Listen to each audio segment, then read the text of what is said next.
The founding of Rome -753 BCE. Legend of Romulus and Remus.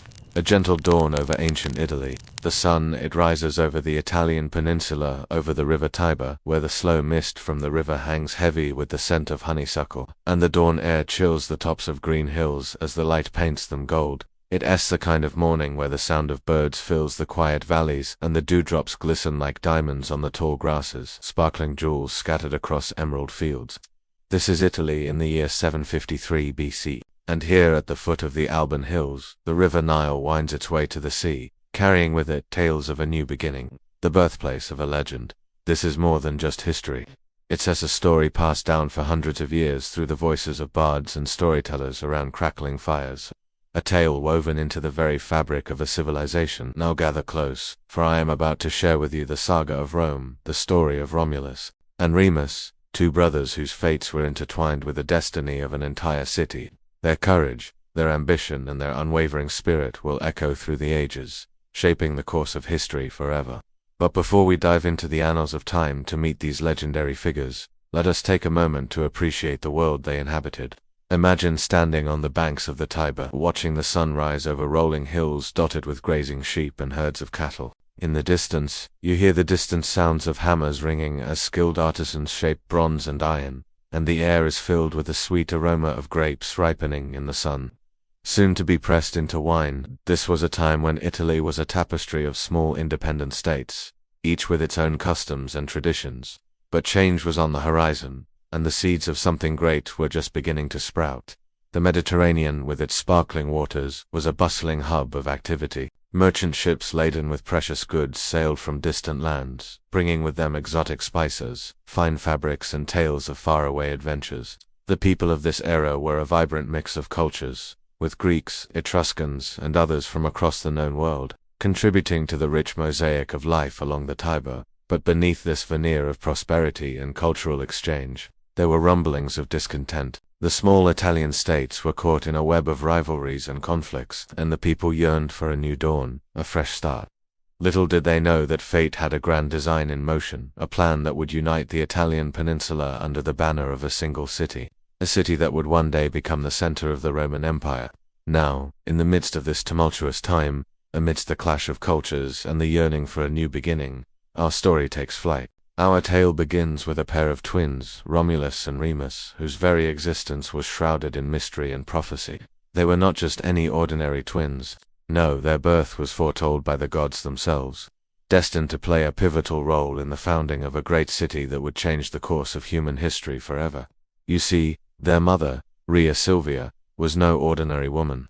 She was a Vestal virgin, a priestess dedicated to the service of the gods, sworn to a life of purity and sacrifice. But fate had a twist in store for her. One fateful night, Mars, the mighty god of war, visited Rhea Silvia, and she conceived not just one but two heirs, Romulus and Remus. Their birth was a scandal, a violation of the sacred laws of the priesthood, and their uncle Amulius, the king of Alba Longa, sought to destroy them. Afraid that the twins would bring shame and ruin upon the royal family, he ordered them to be placed in a basket along with a note explaining their divine lineage, then cast adrift on the Tiber River. The basket drifted down the river, passing under the watchful gaze of 7 hills until it came to rest at the base of the Palatine Hill. There, beneath the protective embrace of the she-wolf, they began to thrive, suckled by her and cared for by a shepherd named Faustulus and his wife, Acalarentia. Growing up, Romulus and Remus were unaware of their true origins, believing themselves to be the children of foster parents. Yet deep within them, the spirit of their divine father, Mars, burned brightly, instilling in them a sense of destiny and a yearning for greatness. As they grew older, their strength and courage became the stuff of legend. Romulus, with his fiery spirit and strategic mind, was a natural leader. His twin brother, Remus, was known for his loyalty and unwavering determination. Together, they were a formidable force, ready to face any challenge that came their way. One day, while tending to their flock on the Palatine Hill, Romulus and Remus stumbled upon a group of men engaged in a vicious brawl, each man fiercely defending his own. In a flash, Romulus and Remus leaped into action. With their innate strength and fighting skills honed from years of tending their flocks, they quickly dispersed the unruly crowd, restoring order to the chaotic scene. The men, astonished by the twins' prowess and bravery, fell silent, Recognizing the sheer power that these young men possessed, word of their valor spread like wildfire through the small settlements around the Palatine, and soon enough, Romulus and Remus found themselves at the center of attention. As more and more people gathered, eager to witness the legendary twins, Romulus and Remus knew they needed a way to distinguish themselves and leave a lasting impression. It was then that Romulus, always the strategist, had an idea. He suggested they create a symbol, a representation of their unity and strength that would set them apart from all others. And so, under Romulus's guidance, they designed a shield emblazoned with the image of two wolves, fierce yet protective, snarling heads framed by a spear and two branches.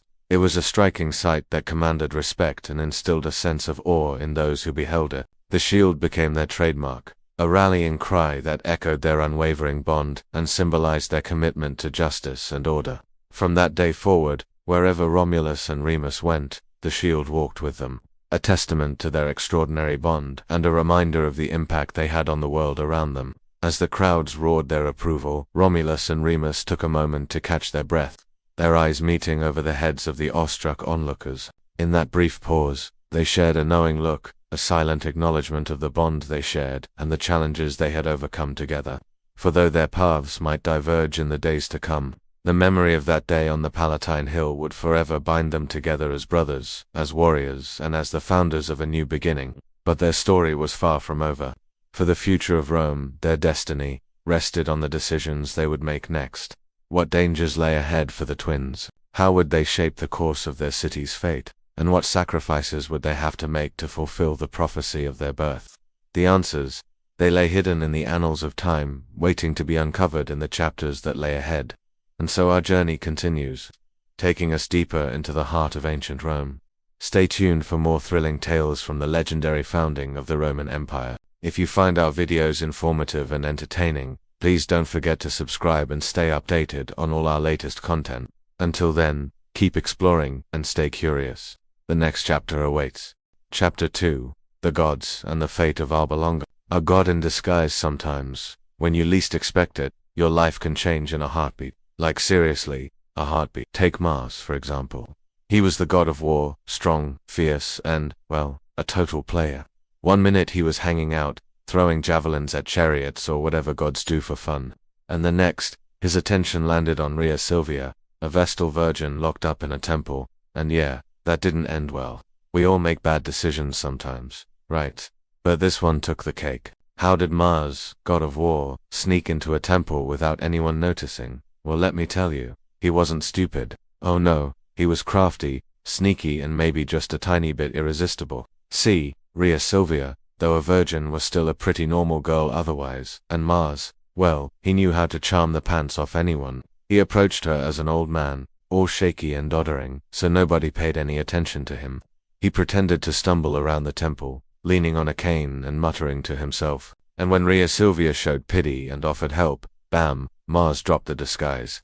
Suddenly, there he was, the mighty god of war, standing right in front of her. And let me tell you, no amount of holy water or religious relics could wash away that surprise.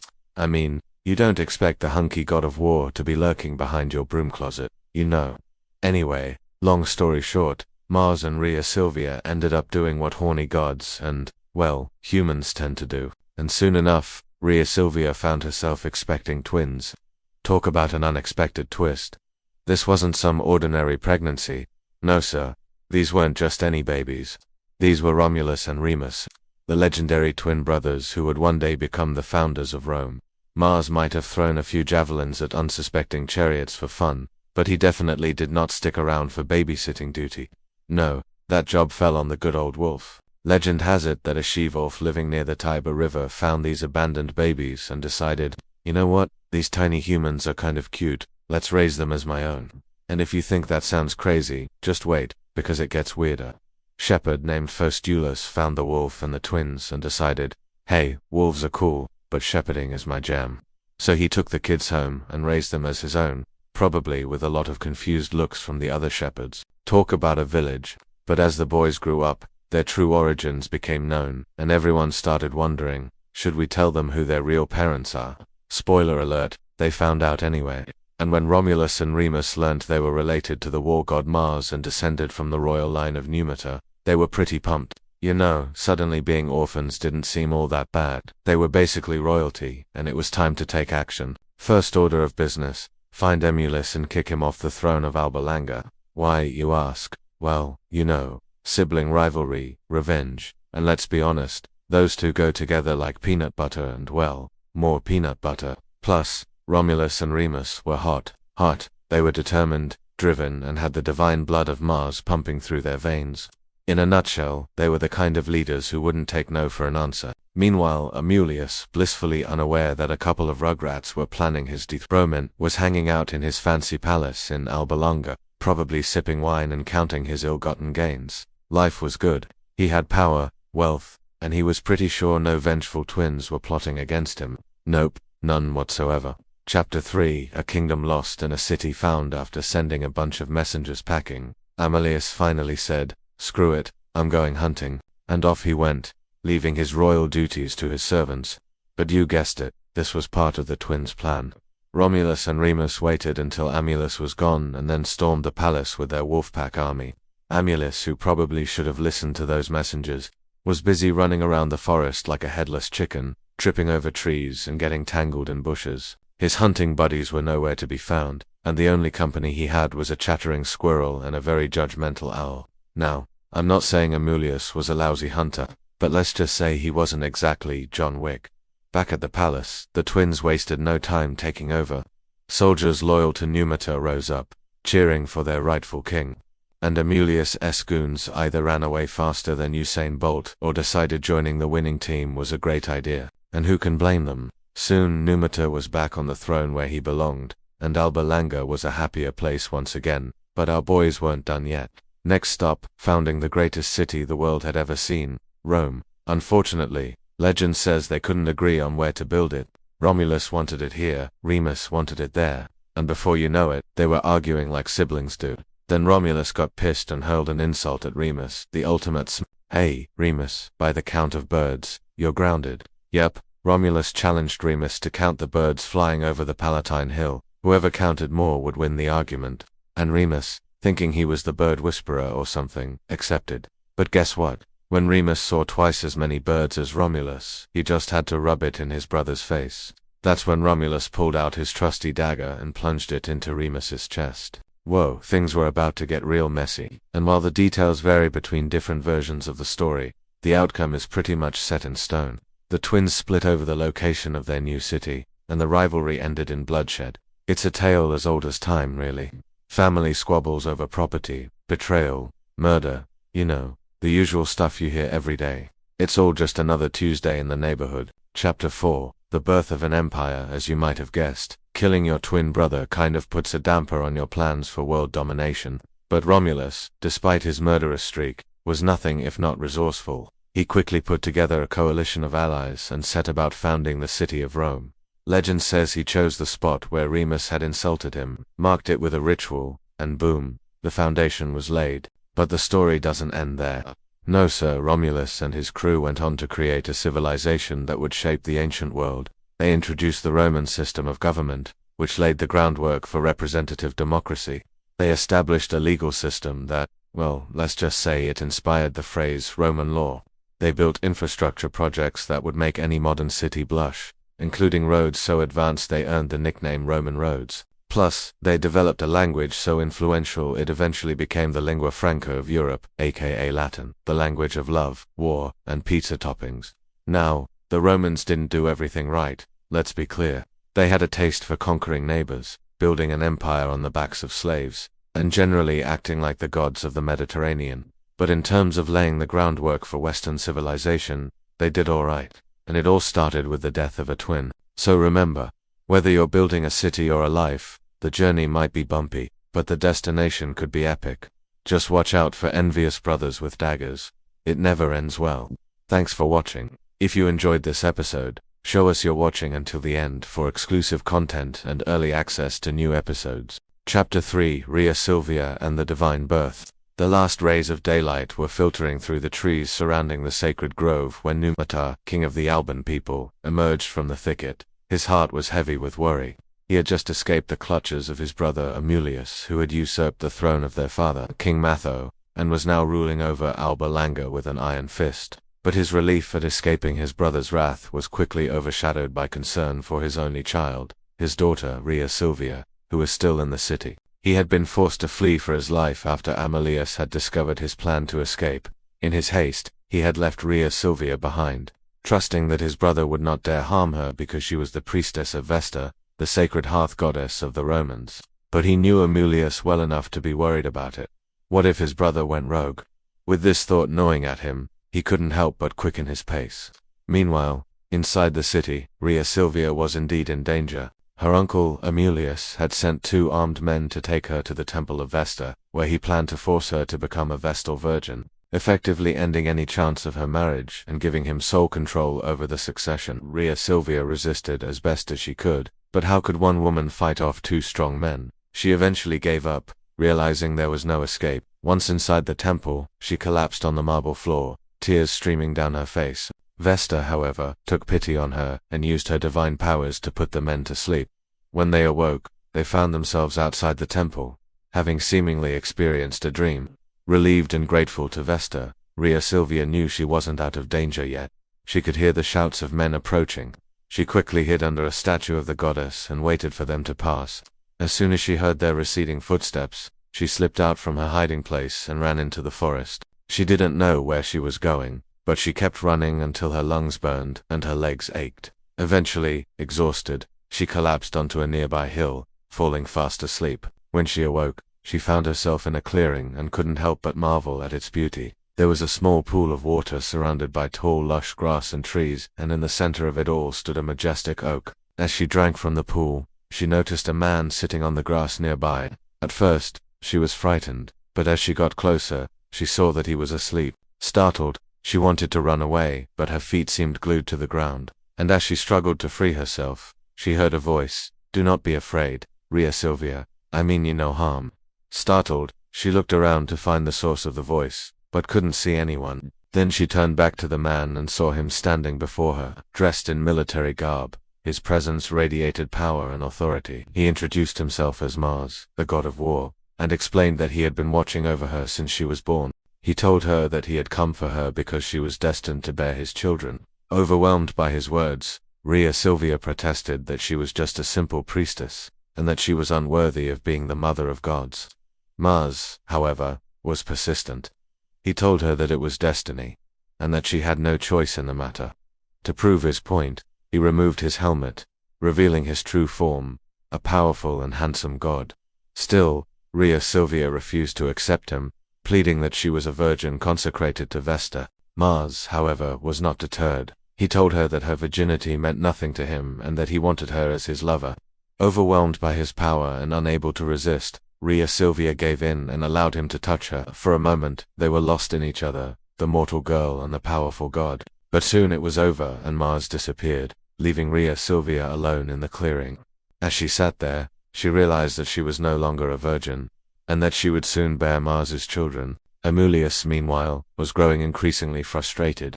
He had sent men to bring Rhea Silvia back to the city, but so far none of them had returned with her. In a fit of anger, he decided to lead a search party himself. As he and his men entered the forest, however, they were immediately enveloped in thick fog. Amulius struggled to see through it, and suddenly he felt a sharp pain in his leg. He looked down to see a thorn bush that had scratched him. Enraged, he swatted at it, and to his astonishment, the bush split open, revealing a narrow path. He hesitated for a moment, but his determination to find Rhea Silvia and force her to become a Vestal virgin was too strong. He led his men along the path, deeper and deeper into the forest. Meanwhile, Rhea Silvia was making her way to the river Tiber, guided by the voice of Mars. She walked for what felt like hours, and as the sun began to set, she could see the lights of Rome twinkling in the distance. Just as she neared the riverbank, she heard the sound of men's voices calling out for her. Amulius and his men had found her. She tried to hide, but there was nowhere to go. Suddenly, Mars appeared before her, and with a wave of his hand, he created a thick wall of fog that concealed her from view. Amulius and his men stumbled right past her, and as soon as they were gone, Mars led her to a cave near the river. There, Rhea Silvia gave birth to twins, Romulus and Remus. They were half mortal and half divine, and their birth marked the beginning of Rome's legendary past. However, Their story was far from over. Their father, Mars, had enemies, and soon they would find themselves in danger once again. Rhea Silvia cradled her newborn sons, their cries echoing in the cave. Despite the danger that still lurked around them, she couldn't help but feel a sense of pride. She had given birth to twins, a rare occurrence in those times, and they were healthy and strong. As she gazed at their tiny faces, she knew that their lives would be anything but ordinary. They were, after all, the sons of Mars, the god of war, but for now, she had to keep them safe. The threat posed by her uncle Amulius was still very real, and she couldn't risk him finding them. With the help of Mars, she managed to keep the twins hidden in the cave for several months. During this time, she nursed them, sang to them, and told them stories of the gods and heroes of old. Even though they were young, she could already see that they were different, that they had a destiny greater than anything she could have imagined for them. One day, however, while Rhea Silvia was out gathering food for herself and her sons, she heard a commotion outside the cave. She hid behind some rocks and peered out to see a group of men approaching. She recognized them instantly. It was Amulius and his men, and they were looking for her sons, who were now 6 months old. At this point, Rhea Silvia knew she couldn't hide from her uncle any longer. She had to make a decision about what to do with her sons. She couldn't bear the thought of them being taken away and raised by someone else, but she also knew that she couldn't protect them forever. As she pondered her options, she heard a noise coming from inside the cave. She turned to see Romulus and Remus crawling towards the entrance. She quickly realized what was happening. Her sons had sensed danger and were trying to escape. Without hesitation, she scooped them up and ran as fast as she could. Behind her, she heard the shouts of Amulius and his men as they gave chase. Suddenly, she tripped over a root and fell to the ground. Bruised and bleeding, she knew she couldn't outrun them for much longer. Then, just when she thought all hope was lost, she saw a patch of tall grass ahead. With a burst of adrenaline, she crawled into it and covered herself and her sons with leaves and branches. Moments later, Amulius and his men ran past, their shouts and laughter echoing in the forest. As soon as they were gone, Rhea Silvia emerged from the grass, shaken but unharmed. She knew that she couldn't stay in the cave anymore. She had to take her sons somewhere else, somewhere safer. With that, she set off into the forest, following a winding path that led away from the danger of her uncle's men. As she walked, she looked down at her sons, their faces upturned, innocent and trusting. She knew that she had to do everything in her power to keep them safe, to give them a future. She didn't know where she was going, but she trusted that the gods would guide her. Little did she know that her journey would take them all to the very heart of Rome, where their destiny awaited them. And so the story of Romulus and Remus, the legendary founders of Rome, continued. The twins grew older, stronger and wiser. Under their mother's care, they learned about the world around them, the wonders of nature and the importance of family and loyalty. But as they grew, so did the danger that lurked in their path. For their uncle Amulius was still searching for them, determined to snuff out the bloodline of their father, Mars. Now that you've reached the end of Chapter 3, I invite you to continue your journey through the epic tale of Romulus and Remus. Click on the link below to dive straight into Chapter 4, where new challenges and adventures await our heroic twins. Don't miss out.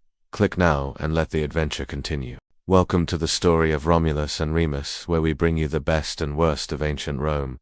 Join us as we uncover the scandalous, the seedy, and the downright scary. Today we bring you Chapter 4, The Attempted Murder. Our story thus far: Amulius, the tyrannical king of Alba Longa, has just had his son Numitor deposed and is now ruling over the Alban people with an iron fist. After hearing a prophecy that predicts the downfall of his reign at the hands of Numitor's sons, he sets about ensuring the prophecy doesn't come true. We last left off with Amulius forcing the pregnant Rhea Silvia to become a Vestal Virgin, forbidding her from ever leaving the temple, and while she was able to avoid his first assassination attempt, it looks like he's devised a new plan, one that will not only kill the twins, but get rid of any possible witnesses. As the sun rises over the temple of Vesta, it finds Rhea Silvia pacing nervously. She knows today is the day her sons will be born, and that when Amulius finds out, he will do anything to stop the prophecy from coming true. She paces until finally her water breaks. In the flickering light of the oil lamp, she gives birth to twin boys. Exhausted but happy, she lays them down next to her, knowing she can't tell anyone they're here, at least not if she wants to keep them safe. Meanwhile, outside the temple, Amulius is meeting with his advisors. He tells them he has decided that there can be no loose ends and orders them to bring Rhea Silvia before him. As his men leave, Amulius paces back and forth. What if the prophecy is true? What if the twins are destined to take his crown? Perhaps he should have killed Rhea Silvia when he had the chance. Now, too late. His men would be back soon, and he would know for sure if the prophecy was going to come true. When the guards arrive back at the temple, they find Rhea Silvia holding both twins close, fast asleep.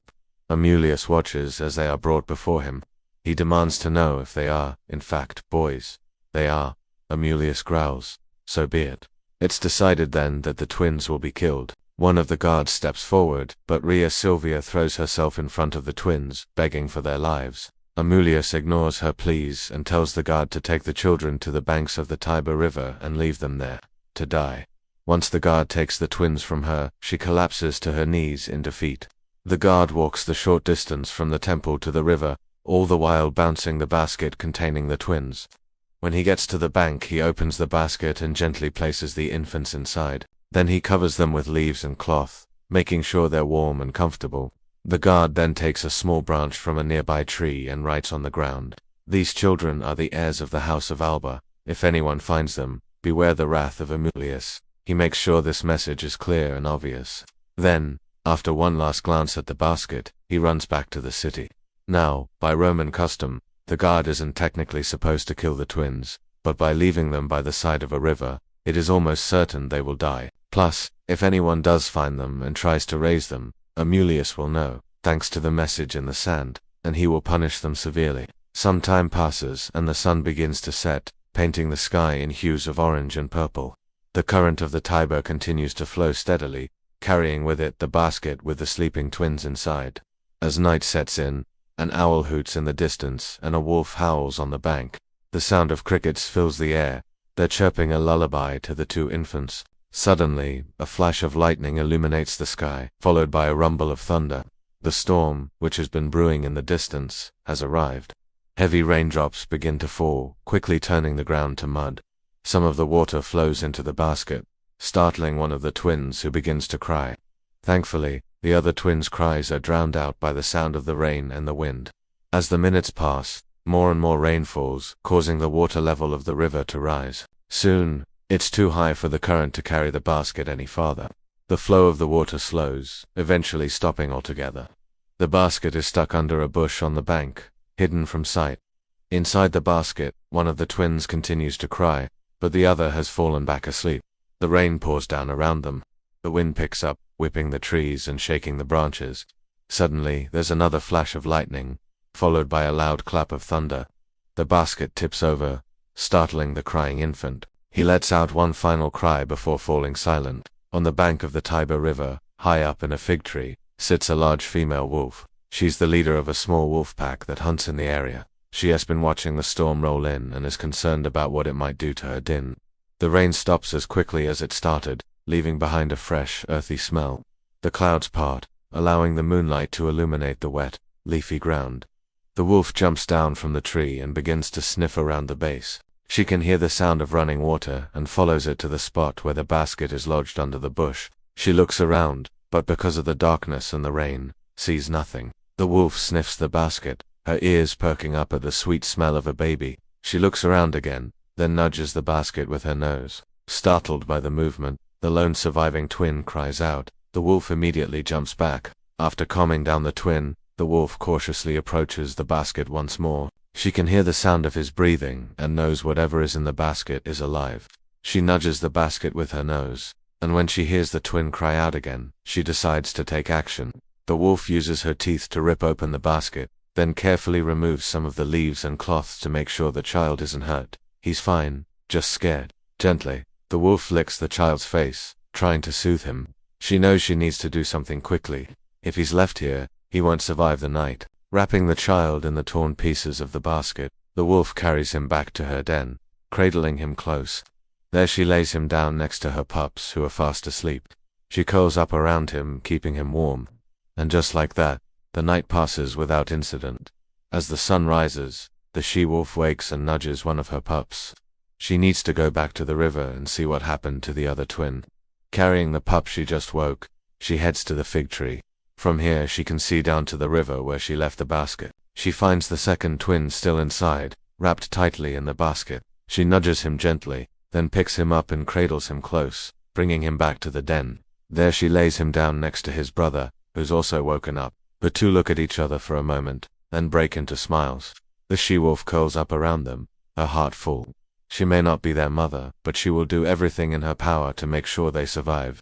Back in the city, Amulius is fuming. He hasn't heard back from the guard, and that means only one thing: the prophecy may not have been stopped. He thinks back to the message he left in the sand, and realizes there may still be hope. If the children were found, the guard should have fought the person who found them and brought their body back to the city. But so far, he's heard nothing. Maybe they're dead. Maybe someone found them and saved them. No, that thought is too scary to even consider. He can't let that happen. If the prophecy comes true and the twins take his crown, there will be blood. But first he needs to figure out if the children are dead or alive. And that's the end of chapter 4. What will Amulius do when he learns the twins survived? Will the she-wolf continue to protect the cubs?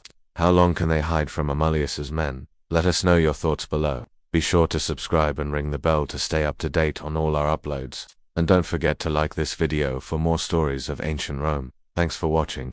See you next time.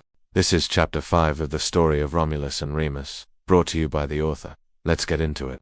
The sun had dipped below the horizon, leaving the sky in a deep indigo twilight. The wind rustled through the trees surrounding the grove, carrying with it the sounds of the forest coming alive at dusk. In the center of this ancient grove stood a fig tree. Its leaves had long since turned gold and crimson, carpeting the ground below in a mosaic of amber and scarlet, and nestled among its gnarled roots were 4 infants swaddled in cloth. They were the twin siblings, Romulus and Remus, along with their sister Julia and brother Titus. Abandoned, they cried out into the silent night, each sob echoing the despair of their unknown fate. But then something extraordinary happened. From the darkness beyond the grove came the sound of heavy paws padding softly on the soft earth. A pair of luminous yellow eyes pierced the gloom, followed by the emergence of a magnificent she-wolf. Her fur was the color of moonlight on snow, and her gaze, though wild, held an intelligence that belied her untamed appearance. The wolf approached the infants cautiously, sniffing them gently before letting out a soft whine that seemed to express both concern and curiosity. As if guided by some primal instinct, the she-wolf nudged the swaddled bundle with her nose, revealing the face of one of the twins. Her eyes, pools of molten gold, gazed back at her with innocent wonder. The sight of the wolf's unexpected arrival filled the small clearing with an eerie stillness. The only sounds were the rustling of leaves and the soft whimpers of the abandoned children. Then, in a moment that seemed to defy the laws of nature, the she-wolf did something that left the spirits of the grove in awe. She began to nurse the exposed child. Her warm milk flowed, nourishing the infant who instinctively latched onto her as if guided by an unseen force. As the wolf fed the child, the clearing was bathed in a spectral light. The shadows danced around them, weaving a magical scene that spoke of the extraordinary events unfolding within the grove's sacred bounds. The wolf's presence radiated an otherworldly aura, and the sight of her nurturing the abandoned child filled the grove with an ethereal luminescence. And so the she-wolf became the unlikely savior of the abandoned children, providing them with the nourishment and care they desperately needed in the heart of the enchanted grove. But their miraculous survival was not without its challenges, and the twins would soon face new perils that tested their resilience. Suddenly, the clearing was filled with the sound of approaching footsteps. Emerging from the shadows of the trees were 2 human figures, a man and a woman. Their clothes were simple, their faces weathered by the sun and wind, their bodies bearing the marks of a life lived close to nature. The man carried a staff and the woman had a basket at her side. Their eyes, however, were what truly commanded attention, filled with kindness and a deep connection to the land around them. These were Faustulus, a seasoned shepherd, and his wife Laurentia, known for their gentle hearts and unwavering courage. For many years, they had roamed the hills and valleys of central Italy, tending to their flock and living in harmony with the rhythms of the natural world. When they first laid eyes on the she-wolf with the children, they were stunned. The sight of a wild animal caring for human infants was something they had never witnessed, and they stood there awestruck, unsure how to proceed. The wolf, sensing their presence, had risen to her feet, her ears pricked, her gaze alert and defensive. The clearing was charged with anticipation, the fate of the abandoned children hanging in the balance. Faustulus, ever the pragmatist, was the first to break the silence. His voice, gruff but kind, echoed in the stillness. "What manner of magic is this?" he asked, gesturing to the she-wolf and the children. His words carried the weight of years spent in close communion with nature. an acknowledgement of the extraordinary in the midst of the ordinary. Aca Laurentia, her eyes filled with compassion, stepped forward. "We must help them," she said, her voice soft yet resolute. Her gaze, attuned to the language of animals, had already noted the wolf's exhaustion and the desperate need of the children. The she-wolf, initially wary, seemed to sense the sincerity in their eyes. With a low whine, she allowed them to approach, stepping aside to reveal the 4 infants more clearly. The couple's initial shock gave way to determination. They knew that the children, exposed and alone, wouldn't survive the night without care. With gentle hands, Aca Laurentia lifted one of the infants, cradling them close. Meanwhile, Faustulus, kneeling beside the others, murmured words of reassurance. Their years of experience in the wilderness had equipped them with the knowledge and skills to care for the abandoned children. As they prepared to leave, the she-wolf rose, her eyes fixed on them. She let out a final mournful howl that echoed through the grove, a farewell to her brief role as the children's protector. The couple, with the children secure in their arms, looked back at the she-wolf. They understood that while she might not be their biological mother, she had shown them the true meaning of maternal love and courage. In that moment, they made a silent vow to honor the wolf's sacrifice by raising the children as their own. With the first rays of dawn, they emerged from the grove, carrying with them the 4 infants and the memory of the she-wolf who had saved them. The world beyond the grove awaited, and with it, the challenges and joys of raising the twins and their 2 other siblings. But as they ventured forth, they carried with them the spirit of the grove, the lessons of survival, and the enduring power of maternal love. The news of the discovery quickly spread through the nearby settlements, reaching the ears of shepherds and farmers who gathered in the market square to trade their wares and exchange news.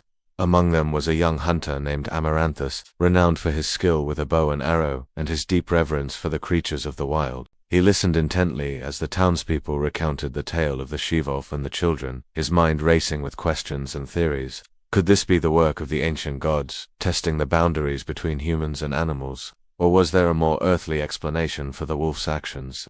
Driven by his insatiable curiosity, Amara thus decided to venture into the grove himself, hoping to uncover clues that could shed light on the mystery. As he walked, his keen eyes scanned the ground, searching for any sign that could offer a piece of the puzzle. He examined the tracks left behind by the wolf, trying to determine its size and age. And it was during this investigation that he stumbled upon a small cave hidden among the fig trees. The entrance was concealed by thick foliage, and Amaranthus, with his hunter's intuition, sensed that it might hold the key to the she-wolf's actions. Inside the cave, Amaranthus found something that sent a jolt of surprise through him.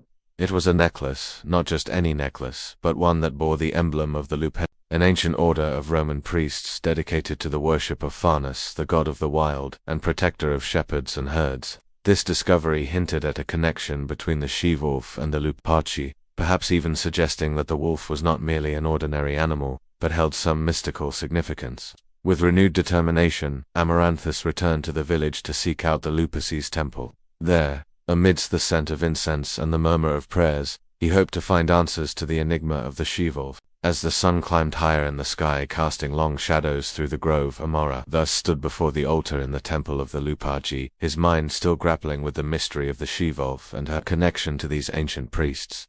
He had come seeking answers, but all he had found was more intrigue. Was there a divine purpose behind the she-wolf's actions, or was there a simpler, more human explanation? As he pondered these questions, a group of men emerged from the shadows at the back of the temple. They were the Luperci, their faces solemn, their eyes holding the wisdom of generations of faith. Among them was the leader, a tall, imposing man with a thick white beard that flowed down his chest like a waterfall of winter snow. His gaze was sharp, his bearing commanding respect. Amara thus took a step forward, ready to share his findings and seek their guidance. "I have come to learn," he said, his voice echoing with sincerity, "for I have found something that troubles my understanding." And so began a dialogue that wove tales of ancient prophecies, the intertwining of human destinies with the wild, and the she-wolf's place in the grand tapestry of their faith. The Luperci shared stories of the she-wolf and her role as a symbol of courage, survival, and maternal strength. Her actions, they believed, were not merely the instincts of a wild animal, but a manifestation of the divine will. They spoke of an ancient prophecy, one that foretold the arrival of twins, who would shape the destiny of Rome. These twins, they said, would be raised by a she-wolf, a sign that they were destined for greatness. Amaranthus listened intently, connecting the dots of this mystical narrative. The abandoned children, the she-wolf, the necklace. It all began to make sense in the context of this ancient prophecy. But as the conversation continued, another intriguing detail emerged. The Luperci revealed that the she-wolf wasn't just any animal. She was a luper, a sacred wolf in their faith, a creature imbued with spiritual significance. The luper, they explained, represented the untamed spirit of Farnus, the deity they worshipped. By choosing the she-wolf as the children's guardian, it was as if the gods themselves had intervened, setting in motion the course of their lives. As the discussion reached its climax, Amaranthus felt a surge of conviction. He realized that he wasn't just a bystander to this extraordinary tale, he was part of it. He had been led to the she-wolf, not by chance, but by fate. And so, armed with the wisdom of the Luperci and the unfolding prophecy, Amaranthus left the temple feeling as though he had uncovered a fragment of a much larger, grander narrative. He carried with him the weight of tradition, the mystery of the lupin, and the responsibility that came with knowing that he was part of something bigger than himself. The story of the she-wolf and the children echoed through the ages, serving as a reminder of the profound bond between humans and animals, the whispers of fate, and the enduring legacy of courage and resilience. That's all for today, folks. Thanks for watching. If you enjoyed this episode, please leave a like or comment. See you next time. Chapter 6. Life in the Hills. The wild mountain air nipped playfully at their cheeks as Atreus, Baldur and Tyr raced each other through the hillsides. The three young princes were not dressed in silk or velvet like one might expect from royal children, but in simple woolen tunics and sturdy leather breeches fit for a day of herding. Atreus wore a red tunic, while Baldur was distinguished by his blue one. Tyr, the youngest of the bunch, was easily identifiable by his green tunic. Their day started with helping out the shepherds who took care of their father's sheep and goats. While the men looked after the animals, the princes were taught the ways of the hunter, tracking and stalking their prey, learning which herbs were good for healing and which were deadly. They learned to fish in the streams and to read the signs of the coming seasons in the patterns of nature around them. They slept in makeshift shelters that they made themselves, learning to make a fire to keep warm against the mountain chill. And by the light of the flickering flames, they would tell stories, laugh and dream of far-off lands. One evening, as the brothers were sitting by the fire, listening intently to an old shepherd telling tales of giants and monsters, King Odin came to visit. Seeing his son sitting patiently by the fire, listening so intently to the old man, he felt a surge of pride. His sons may have been born into royalty, but it seemed they were growing up with strong personalities. He had hoped this upbringing would help them become strong and confident leaders one day, and it seemed to be working. Odin spent the night with them, sharing stories of his own adventures before returning to the castle in the morning. As the days turned into weeks, then months, the princes grew stronger and more skilled. One crisp autumn day, Atreus and Tyr were out herding some sheep, when they came across a group of young men who were lost. Instead of sending them away, Atreus, always the most hospitable of the brothers, invited them to join him and Tyr in watching over the flock. When the lost travelers told them how grateful they were for the invitation, Atreus simply smiled and said, "It is in our blood to welcome guests." The other boy, Tyr, added, "We are sons of Odin, and Odin teaches us to treat all with respect." This small act of kindness was a testament to the kind of leaders the boys were destined to become. Word spread quickly through the land about the three princes living among the common folk, learning the skills of survival and leadership. People began to come from far and wide to see them, bringing gifts and stories of their own. It was uncommon for Odin and Frigga to find visitors waiting for them when they arrived to check on their sons, sometimes even having to turn away entire groups of people because their sons needed time to learn in peace. Despite this, the princes never let their status go to their heads. Even though they knew their father was the Allfather and their mother was the goddess of fertility and motherhood, they saw their parents as just that, their mum and dad. They never demanded special treatment and were always eager to lend a hand to those in need. This reputation for humility and kindness made the princes even more popular. Not only did common folk come to see the princes, but nobles and rulers from neighboring lands also sought them out. They would bring their children to meet the princes, hoping that some of the royal family's charm and wisdom would rub off on them. It was during these visits that Atreus, Baldur and Tyr really got to practice their leadership skills. They would organize games for the visiting children, making sure everyone had a chance to participate and no one was left out. And when arguments would break out, which was inevitable with a bunch of spoiled kids running around the hills, the princes would step in and mediate, teaching them how to settle their differences peacefully. One sunny afternoon, a group of young nobles approached the princes with a challenge. They wanted to test their strength and skill in a series of competitions, boasting that their champions would surely win. The princes, never ones to back down from a challenge, accepted. The first competition was a foot race, and the nobles' champion is a Lee one. Next was a wrestling match, which the princes took in turn, each lasting longer than the last until the nobles' champion finally succumbed to Tyr's quick moves. A sword fight was next, but since none of the princes were old enough to have facial hair, they were disqualified. That left only 2 events for the princes to win if they were to take the overall victory, but the princes were unfazed. They won the archery contest with ease, thanks to Atris's steady hand and keen eyesight. Then it came down to the final event, a test of strength where each competitor had to lift a heavy stone as high as they could. The nobles' champion strained and grunted, managing to lift the stone only a few inches off the ground. But when Baldur stepped up, he lifted it above his head with surprising ease, earning cheers from the crowd.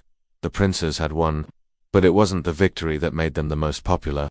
As the sun began its slow descent, casting long shadows over the hills, a sense of restlessness settled over the princes. The open fields and simple life of the shepherds had been a great teacher, but they couldn't deny a part of them was ready for something more. They missed the bustling halls of their father's palace, the sound of hammers on the anvil, the laughter of friends and comrades, and most of all, they missed their father who had been absent for much of their upbringing. Now that their mother had agreed to let them return home, a mix of excitement and apprehension filled their hearts. When Odin heard of his son's wish to return home, he was filled with a mixture of pride and concern.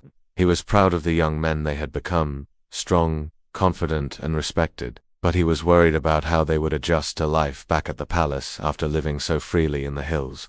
Still, he knew it was time for them to come home. They were too old to live under the guise of simple shepherds, and it was time for them to begin their training as princes. As they rode into the grand hall of their father's palace, the sight that greeted them made their jaws drop. The vast hall was filled to the brim with warriors, each more imposing than the last. Some were giants, towering over the heads of the crowd. Others were dark-skinned and adorned with exotic ornaments, and some were so tall they almost touched the vaulted ceiling.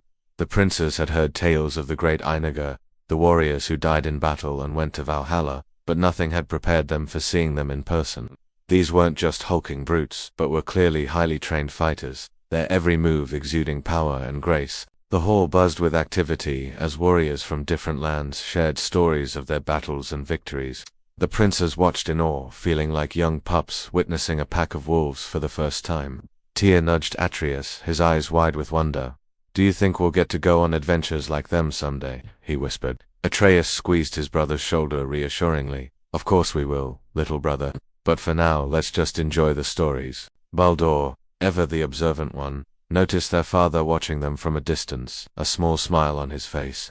He knew this was a test, not just of their strength and courage, but of their ability to adapt and grow. When the boisterous tales finally quieted down and the warriors began filing out of the hall, Odin approached his sons, his expression grave. "You have lived a sheltered life in the hills, my sons," he began, his voice echoing with authority. "And while I am pleased with the young men you have become, it is time for you to learn the ways of the warrior." He explained that while their mother had kept them safe in the hills, the outside world was dangerous and it was time for them to learn how to defend themselves. He promised that he would teach them everything he knew, but warned them it would not be easy. The training would be hard, and there would be times when they would want to give up.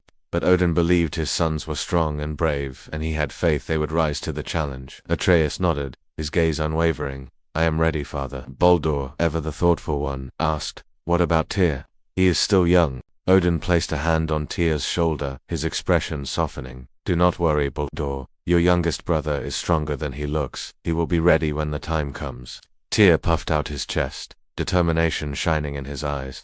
"I won't let you down, father." And so the training began. The princes trained with weapons, learning the art of war from their father, the Allfather himself. They sparred with the Einherjar, testing their skills against some of the best fighters in the 9 realms. Every muscle in their bodies ached from the exertion, but they pushed themselves harder, their determination burning bright. Yet, as the days turned into weeks, something was missing. The joy, the passion for battle that once burned brightly within them flickered faintly like a candle in the wind.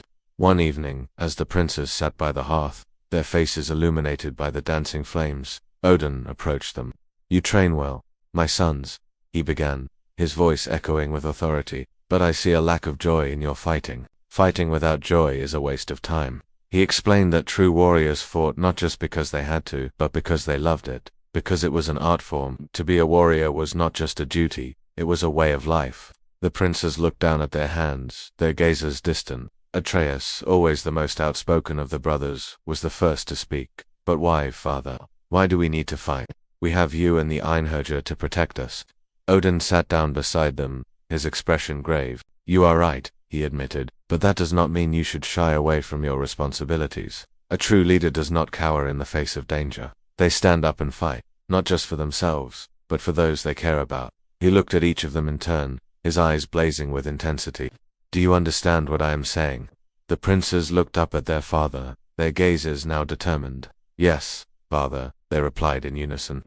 And so the training continued, but this time it was different. The princes fought with a newfound passion, their movements fluid and graceful, yet deadly. They sparred with each other, pushing each other to improve. And they laughed, they joked, they celebrated their victories together, for they realized that fighting was not just a duty, it was an art, a way of life, and most importantly, a way to protect the ones they loved. And as the sun set over the horizon, casting long shadows over the training yard, Odin watched his sons with a proud smile on his face. He had taught them well, but they had surpassed even his expectations. These were not just princes, but true warriors, strong, brave, and compassionate. And he knew that no matter what challenges they faced in the future, they would be ready. From the moment he was born, Remus had been destined for greatness.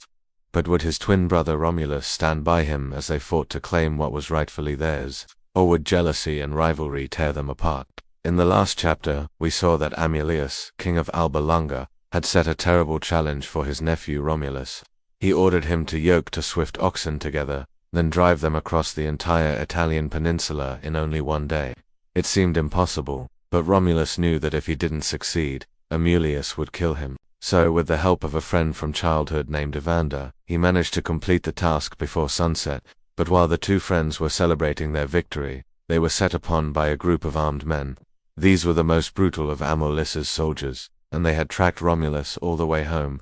One of them shouted, "Stop right there, Romulus, you filthy peasant. You have until nightfall to bring back those yoked oxen, or else we will slay you." Now truly fearing for his life, Romulus did not run away, but instead stood firm with the courage that only a true hero can possess. He told the soldiers, "You want to fight? Then let's have it." And so he began to duel against the enemy, backed into a corner. One by one, he fought them all. At first there had been 7 of the soldiers, but soon there were only 5 left. Meanwhile, Evander watched in amazement. This was not the timid young man he had known.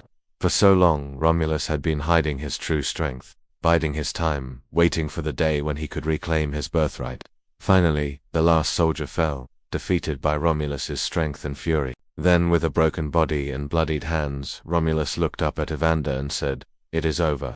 Come, let us go and tell my brother Remus that our lives are ours again. We need not fear Romulus anymore." However, little did they know that danger still lurked nearby. While Romulus and Evander were fighting off Amulius's soldiers, another group had snuck into Remus's house and dragged him out.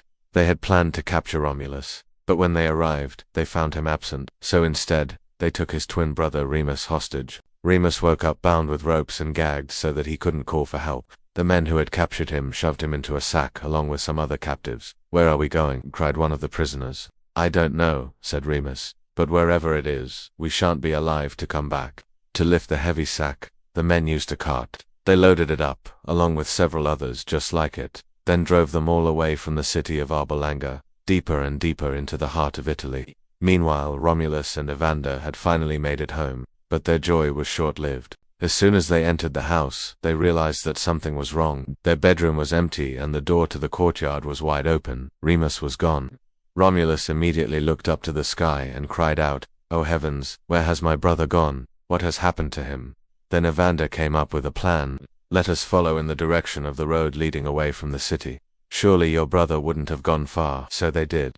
They walked along the road until they saw the tracks of the cart. Romulus immediately picked up the pace, eager to find his brother as quickly as possible.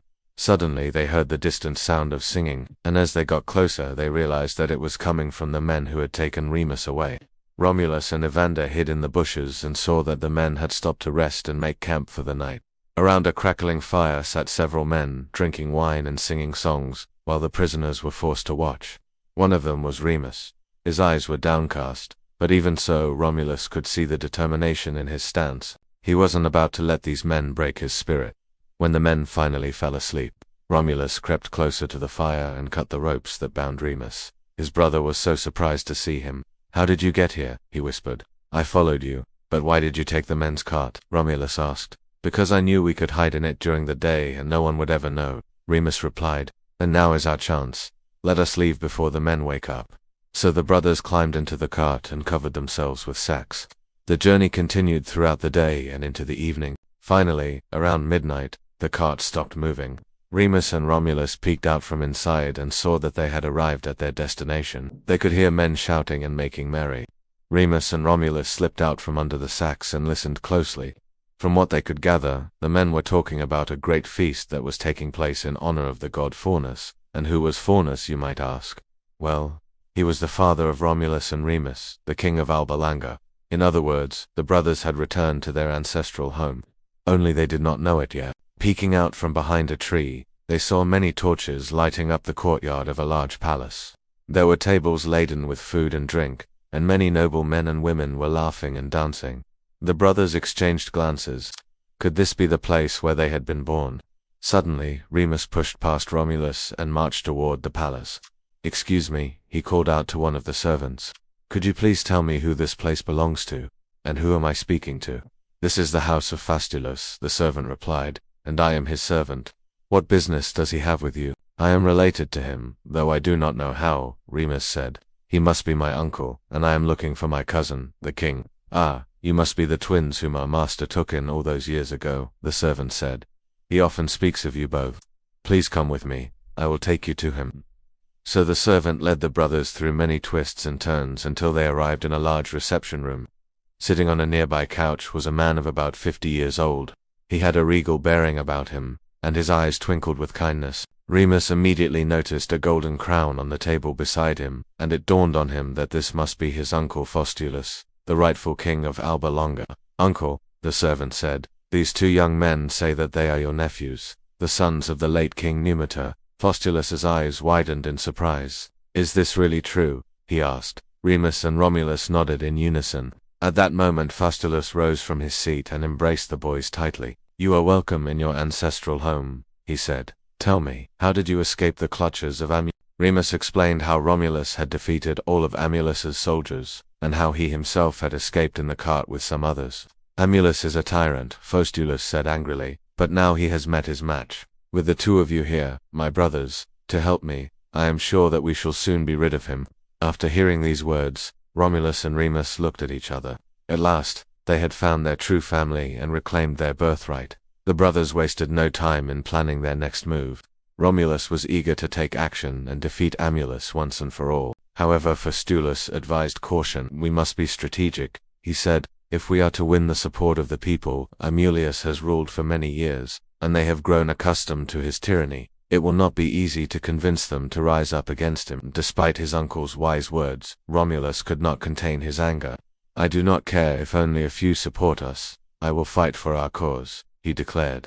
Remus too was eager to begin the fight, but he knew that his brother was putting himself in danger, so he said, "Romulus, you are right, but if you wish to protect me, you must listen to Father Faustulus. We will need allies to defeat Amulius." And so the brothers began to travel throughout the Italian peninsula, gathering support for their cause. Wherever they went, the people listened to their message of freedom and hope. Soon, an army of loyal supporters had gathered around the banner of the House of Alba Longa. When the time was right, Romulus led his army to the gates of the city. Amulius's forces were no match for them. Within a few short hours, the battle was over and Amulius had fled. At last, Romulus and Remus stood side by side in the palace of their forefathers. They had done it. They had reclaimed their birthright and freed their people from the tyranny of Amulius. Romulus turned to his brother and said, "We have come a long way, Remus, but our journey is not yet over. There is still much work to be done." Remus nodded in agreement. Together they would rule wisely and justly, bringing peace and prosperity to their people for many years to come.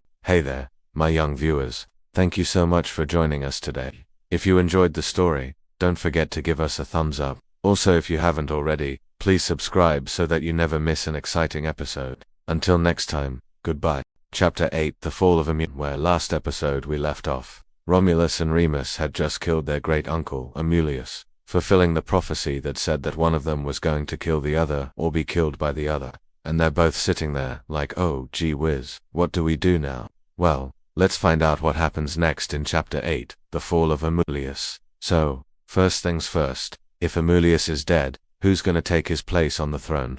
Well, actually, it's gonna be somebody else, namely his brother, because he's the rightful heir since Amulius seized power from him in the first place. See, when Amulius took over, he didn't kill Numitor, but he did banish him from the city. So he wasn't really in the running for who wants to be king. But now that Amulius is dead, the people are tired of kings who seize power from their rightful heirs, so they bring Numitor back from exile and restore him to the throne. That's right, this is a full-on monarchy. These guys aren't messing around with any democracy or republic nonsense. They just put whoever they want on the throne and call it a day, and apparently this is how it goes down. Even though Numitor is the rightful king, Amulius did not legitimize any children that he had while he was king. So the throne is still up for grabs after Numitor gets back on it. So Romulus and Remus go see him, and they're like, hey old buddy, you're back in charge here. Now we've killed our great-uncle, so do we get extra credit for that? Like, can we get the throne now? And Numitor's all, nah, you guys earned your stripes by founding the city, but I think it's time for you to go found your own city somewhere else. And I imagine that this conversation goes something like, dude, what? We literally just killed our great-uncle for you so that you could be king again. You gotta at least give us a slice of that pie, man. Maybe like a one-man principality or something. And Numitor's like, nah, man, I appreciate what you did, but no, I am not letting my nephew rule over me. Go found your own city. And the boys are like, well, if we can't have the throne, then fine, we're gonna go found our own city. And everybody's cool with that, except for probably the ghost of Amulius, who's just like, wait, hold up, you were supposed to kill each other. What's happening here? Wait, why are we talking about founding cities? Somebody get this guy a Snickers. He hasn't eaten all day. He'll be right back. So they leave and go down south to the Alban Hill, which would be modern-day southern Rome. It's called Alba Longa, because it's kind of far away from Rome proper, and it's got a long road leading into it. And they rally up all of the hill's allies to their cause, and they say, hey guys, look, our great-uncle, King Amulius, has been overthrown. We are now free to do whatever we want. Come be our allies and we'll make sure that you get some sweet, sweet booty.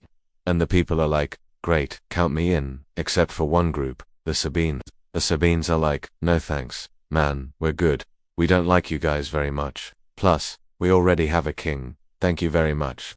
And Romulus is all, screw you guys, I'm gonna sack your city. And the Sabines are like, whoa, wait a minute, you're not allowed to do that. This is our sovereign territory, man, don't trespass. And Romulus is like, yeah, well, actually, I can because I'm the conquering hero and fate has chosen me to do this. And the Sabine king is like, cool story, bro, but I gotta ask, how much longer do you think that this story's gonna keep playing? Because I feel like you're not the conquering hero, you're the slightly inconvenienced guy who had to kill his twin on accident, and now he's taking out his aggression on people who did undo anything to him. And Romulus is like, whatever dude, you're gonna regret that. Okay. So the very next day, he comes back with an army and attacks the Sabines. It's a pretty brutal fight. It's violent, it's bloody, it's messy. But Romulus is hot, he's sweaty, he's got that fire in his eyes. He is just fueled with righteous fury over the death of his brother, and he single-handedly turns the tide of the battle. The Sabines are routed and forced to flee the city. Romulus takes the throne, burns the city down, and becomes the king of the Alban Hill. Oh, and also he spares the life of the Sabine king and makes him an ally instead. Because despite the fact that the Sabines didn't want to join them, they also didn't actively try to prevent the twins from doing whatever it was that they were gonna do. So Romulus spared the king's life and was like, okay, we're cool now, man. I know that we had a disagreement earlier, but sometimes you just gotta pick your battles and this wasn't worth killing you over. But yeah, now he rules over the Alban Hills and everybody's like, sweet, sweet booty. Okay, so now that the boys have established a power base nearby and they've gotten their fill of violence for the week, they decide to go back to their foster father, King Numitor, and tell him that they're leaving. And Numitor is like, sweet, finally, you guys have been an absolute nightmare ever since you showed up here. I mean, I love you guys and all, but you both like serial killers. and I'm scared that at some point one of you might accidentally kill me during a hug or something. So he's like, yeah, go start your own thing, but just please stop visiting me. And the boys are like, yeah, you got it, Dad, no problem. And then they kiss him on both cheeks and leave. And when they leave, he never sees them again. Okay, so they're re-looking around for a spot to build their new city, and they stumble upon the Palatine Hill. It's not really a hill, more like a low-lying area. In fact, the word Palatine means little hill in Latin, but it's near the Tiber River and there's plenty of room to spread out and build something nice and pretty. The only catch is that it's inhabited by some ogres, who are living in caves and ravaging the countryside. So the boys are like, well, I guess we'll have to kill some ogres and then build our city here. And you'd think that this would be a really scary part for them, like the moment where they realize that they have to do something really dangerous, so they should probably check in with each other and see if they were both comfortable with moving forward. But nope, they don't do that. They just immediately go into action and prepare for battle. So Romulus grabs a club and charges into the caves, smashing every ogre that he finds. Meanwhile, Remus grabs a sword and blocks the entrances to the cave, making sure that none of the ogres can escape. Now, we've seen Romulus use a club before. It's pretty effective, but Remus prefers a sword, and when you fight with a sword, you don't always get the results that you want, especially against an ogre, whose skin is thick enough to deflect most sword attacks. And one of the ogres, Tarchon by name, realizes this and takes advantage of it. He jumps at Remus, pummels him with his fists and knocks the sword right out of his hand. Then he draws his own sword and charges at Remus, trying to deliver the killing blow. But just then Romulus comes out of the cave behind him, brandishing his club, and, you guessed it, smashes the ever-living crap out of him. The rest of the ogres inside the cave hear the commotion outside and come rushing out to help their friend. But Romulus is ready for them, and he proceeds to beat them all to death. The survivors flee the scene, hiding in the caves and coming out only at night to scavenge for food. So the boys have successfully defended the settlement, but they're not done with the ogres yet. In fact, Remus says, you know what, I don't think that we should let these guys live. I mean, they're clearly a threat to anyone who lives here, so let's just kill them all. And Romulus is like, yeah, you know what, I agree with you, no prisoners. So they march right back into those caves, start pulling ogres out one by one, and they're basically just playing a really violent game of Frogger. Like they're standing on one side of the cave entrance. Ogres are running out of the cave and trying to get past them, and then they smash them with a club until they die. Now, I don't know if it's just me, but that seems like it would be really hard to get blood out of those cave walls. Okay, so after they've sufficiently ganked all of the local ogres, they found a pretty awesome place to set up shop. There's plenty of space, the land is fertile, and the river is nearby to provide water. Not to mention it's pretty close to the Alban Hills, in case they need to pay a visit to their old foster dad, who, knowing what I know now, probably wishes that they would pay him a visit, because his life is about to get a whole lot worse. That's it for this episode, folks. If you liked this video, please leave a like and a comment down below. Thanks for watching, and I'll catch you later. Chapter 9, Choosing the Land. The brothers Romulus and Remus are getting ready to found their own city. In the last chapter, they escaped the wrath of their uncle Amulius by fleeing across the Italian peninsula, all the way down to the Tiber River in the north of what would one day be Rome, and now they need to decide where exactly they're gonna build it. What's a brotherly duo to do? Let's find out in today's episode of the Romulus and Remus story. Our story begins with the twins standing on the banks of the Tiber River, looking up at the hills across from them. These two hills were originally called the Palatine and the Aventine, but eventually became known as the Twins' Hill or the Lupercal after a she-wolf, who nursed the boys after they were abandoned as infants. We've talked about that story before. If you want to hear it again, go check out episode 3. But anyway, these hills are part of a larger chain that circles the entire city of Rome, protecting it like a crown of teeth around a mouth. In ancient times, people believed this chain of hills was actually the backbone of Italy. So if the boys could claim these hills, they would essentially control the center of Italy. Plus, if things got hairy, they could always run back into the hills and hide. That's kind of what hills are for. Okay, so we get it. The hills are pretty great, but which hill? There's really no way for us to know for sure, but historians believe that the Palatine was considered to be the more prestigious of the two. This is based on how the Romans themselves referred to the Palatine in later years, saying it was the most beautiful of the 7 hills. They also point to the fact that Romulus's statue was erected atop the Palatine in the Forum Romanum, the central marketplace of ancient Rome. so if you wanted to pay respects to Romulus, you had to walk right through the middle of the city to do it. It seems pretty likely that he would have preferred the Palatine. But let's not forget about Remus. His statue didn't end up in the Forum Romanum, it ended up in the Campus Martius, an area outside of the city walls that was associated with his father's abandoned farm and the riverbank where he was killed. In other words, while Romulus got the prime real estate, Remus got stuck in the Badlands. But even if the Palatine was more prestigious, Remus might have still preferred the Aventine for one very important reason: it was less crowded. When the boys first arrived in the area, they encountered a group of refugees from Alba Longa. Their city was just across the Tiber from the Palatine and Aventine, and they were running away from the tyrant king, Amulius, who was also Romulus and Remus's uncle. The twins recognized their old neighbors and asked them what brought them to this part of the Tiber, and the refugees told them that they had fled the tyranny of Amulius, hoping to start over in this new place. But there was already a big group of people living here, so they had to settle further down the river, where there was plenty of space. They invited the twins to join them.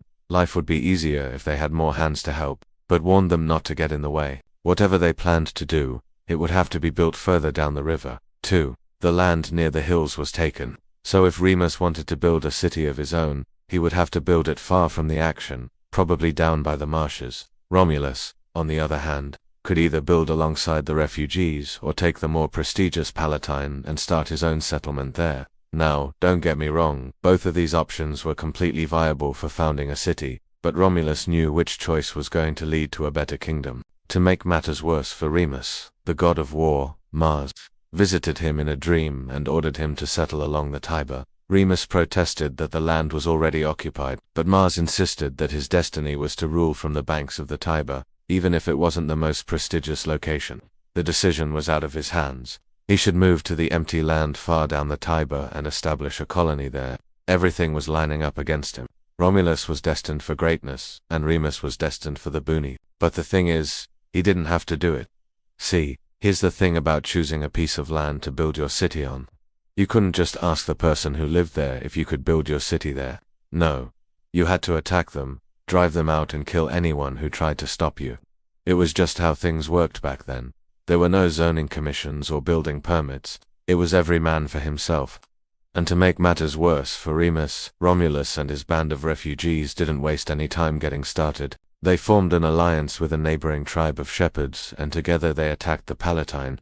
From Remus's point of view, his brother was kicking off the war that he was supposed to fight.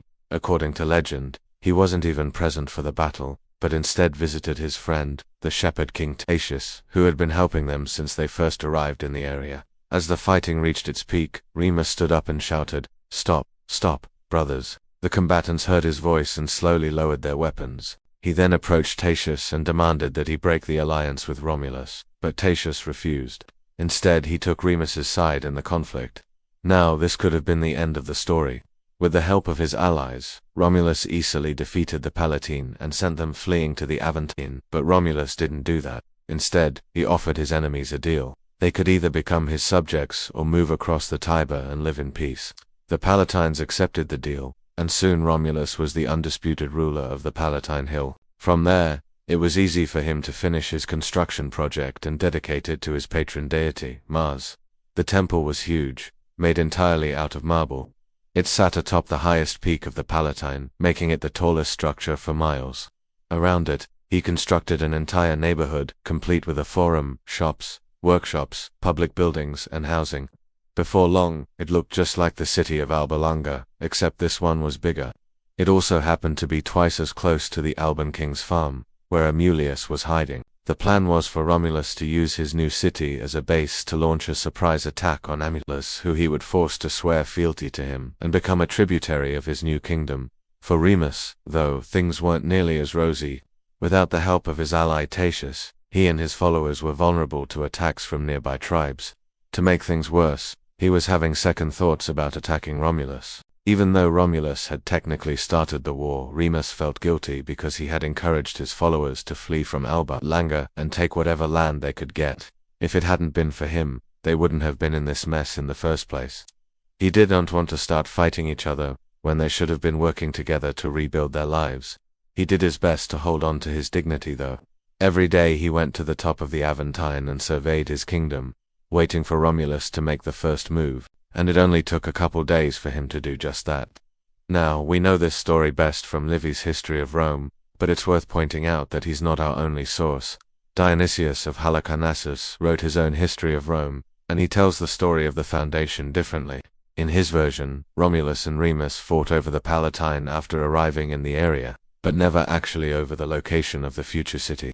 According to Dionysius, Romulus murdered Remus during this fight, and then went on to build the city of Rome. We don't know why Dionysius changed the story like that, but it might have been because he didn't think it made sense for Rome to be built on Palatine soil. Remember, the Palatine was once part of the kingdom of Alba Longa, and it would have been weird for them to destroy their own city and replace it with a new one. On the other hand, if the city was built outside of the Palatine, then it would have been easier to justify it. Anyway, as far as Livy's account goes, the brothers did fight over the Palatine, but Romulus came out victorious and started his own city there. Meanwhile, Remus retreated to the Aventin, vowing revenge. For more on that story, stay tuned for next week's episode. Thanks for watching. Chapter 10: The Augury and the Quarrel. The brothers did not speak for several hours after tea. They both sat in silence at opposite ends of the living room, lost in their own thoughts, each wondering what the day would bring. It was clear that something had shifted between them. The easy camaraderie they once shared had been replaced by a charged quiet punctuated only by the ticking of the grandfather clock in the hall. As dusk settled outside, their mother broke the silence. "Why don't you go to your rooms?" she asked, her voice weary. "You can watch the storm from there." The brothers didn't need to be told twice. They quickly left the room, each eager to escape the tension. When Thomas went to his room, he found that his window was open. He closed it against the coming rain and turned off the lights, plunging the room into darkness. Moments later, he heard a loud clap of thunder. A flash of lightning illuminated his face, revealing a mixture of fear and excitement in his eyes. The storm had arrived. He wasn't alone in his room. Perched on the edge of his bed was an owl, its yellow eyes gleaming in the darkness. Before Thomas could react, the owl spread its wings and flew away. Startled, Thomas got out of bed and walked to the window. Through the rain-streaked glass, he saw the owl perched on the windowsill of Joseph's room. Then it flew back into his brother's room. Was this just a curious bird, or was there more to it? As he stood there watching, another flash of lightning lit up the night sky, followed by a deafening clap of thunder. And then he saw it, a large black bird circling above their house. It let out a shrill cry that echoed through the night. In ancient Rome, people believed that birds could predict the future. This practice of reading signs from the flight of birds was called Augury. The Romans believed that the gods used birds to communicate with them, and that by observing the flight of birds, they could learn about what the gods wanted them to know. Each type of bird had its own meaning. For example, if an eagle was seen flying high in the sky, it was considered a good omen. But if a raven was seen flying low to the ground, it was thought to be a bad omen. Thomas had no such knowledge, but he knew one thing. The bird's cry sounded like a death knell. His gaze followed the bird as it disappeared into the stormy night. What did it mean? Did it bode ill for one of them? He couldn't shake off the feeling that the bird's cry held some kind of message, some kind of warning. Suddenly, he remembered his mother's stories about their ancestors and their beliefs in omens. Could it be possible that the gods were trying to send them a message? Lost in his thoughts, he didn't hear Joseph come into the room. "What are you doing?" Joseph asked, his voice laced with irritation. "Can't you sleep with all this noise?" "I was just looking at the storm," Thomas replied, turning to face his brother. "Well, it's just a storm," Joseph said dismissively. "Nothing more than that. There's nothing to be afraid of." As the night wore on, the storm raged outside, mirroring the growing tension between the brothers. The wind howled like a wounded beast, and the rain beat against the windows, blurring the world outside into a watery haze. In the morning, when the sun finally peeked through the clouds, casting its golden rays across the room, Joseph was already awake. He sat on the edge of his bed, his face pale, his eyes filled with a haunted look. He looked as though the storm had taken something from him, leaving him drained and empty. Thomas, on the other hand, slept soundly, his face relaxed, his breathing even. His dreams had been filled with the scent of honeysuckle and the sound of birdsong, a stark contrast to the turmoil that raged within Joseph. As Thomas got up, he noticed the change in his brother and asked, "Are you all right, Joseph?" Joseph started slightly as if jolted out of a trance. "Yes, I'm fine," he replied, his voice raspy. But his eyes betrayed him, revealing the turmoil that raged within. Their mother entered the room, her face creased with worry. She looked at Joseph and asked, "Did you sleep well?" "I'm fine, Mama," Joseph said, forcing a smile. But his mother saw through the facade. She knew something was wrong, but Joseph wouldn't tell her what it was.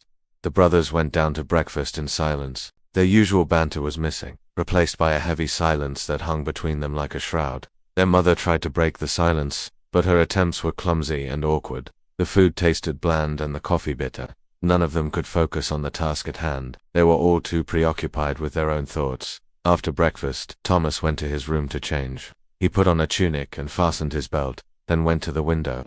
Outside, the storm had passed, leaving behind a sky as blue as lapis lazuli, and a world washed clean by the rain. It felt like a new beginning. He turned to leave when he saw a small crowd gathered in the street below. He leaned out of the window and asked a passerby what was going on. "There's been an augury," the man replied, pointing to a group of men who were arguing heatedly. Thomas's curiosity piqued. He wanted to see for himself what the fuss was about. He quickly went to get Joseph. When Joseph heard about the augury, he too wanted to see it.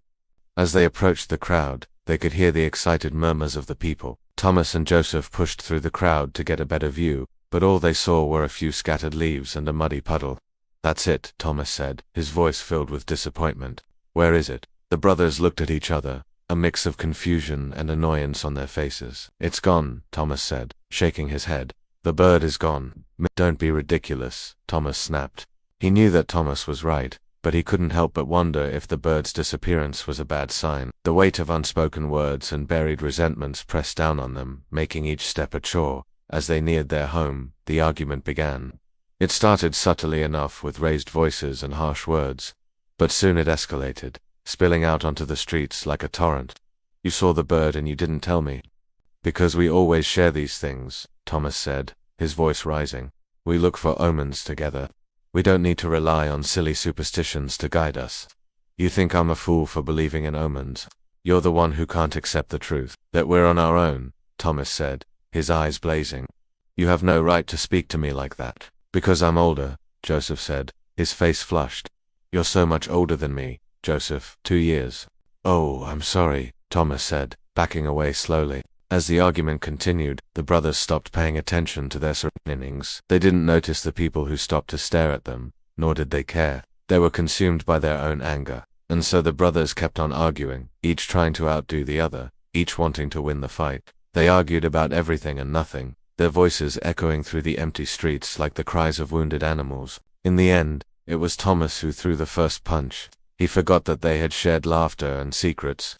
All he saw was red, and he swung his fist, connecting squarely with Joseph's jaw. Blood trickled down Joseph's mouth, staining his tunic a dark red. He looked at his brother in disbelief. "You hit me," he whispered, his voice hoarse. He hadn't meant to hit his brother. He knew that, but he couldn't take it back. Joseph wiped the blood off his mouth and looked at Thomas with a mixture of sadness and anger. And in that moment, Thomas knew that his brother was right. We are now at chapter 11, which is titled simply The Death of Remus. This chapter begins with a soft telling of what will happen, and we get two versions, right? We have Remus mocking Romulus' wall, and then Romulus kills him.